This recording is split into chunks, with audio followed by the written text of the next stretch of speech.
my expectation for the next 4 years, that's very difficult to tell because 4 years is a long time, and as we have seen with the European debt crisis, things can come almost overnight and shake up the situation completely. So 4 years I wouldn't know, but as far as this year is concerned, I think that the European economies will continue to recover, and to the extent that also the economy in the US is picking up. I believe that we are on a good path now. We have to seriously stick to the reforms that we have agreed to implement, but if we do this, I think we're on a good path.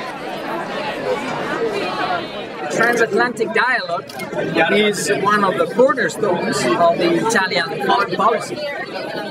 Not only in the security arena with NATO, but also increasingly we would like stronger free trade. Vice President Biden in Munich some days ago spoke of the opportunity to launch talks for a EU-USA free trade agreement. From the point of view of Italy, that would be fantastic. We are an export nation and we're very much in favor of strengthening trade relations, investment relations with the US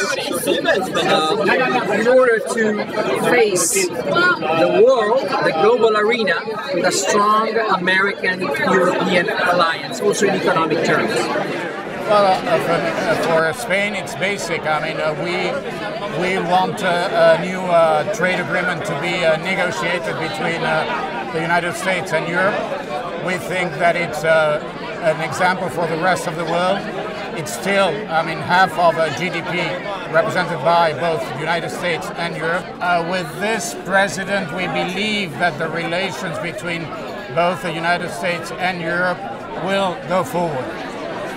We might have had some other points of view with the other candidates, but with this president, we think that at last we will start new negotiations regarding the new trade treaty between the two blocs, between the United States and Europe.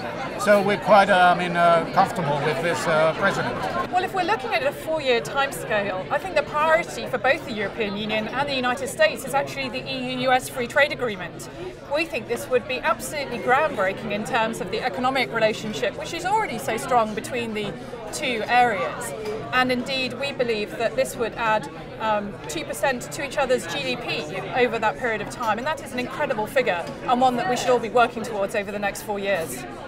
I don't see any disagreements on foreign policy on the horizon. In fact, the European Union and the United States works extremely closely on foreign policy issues, and we think that's of great benefit to both sides. Very nice to meet you both.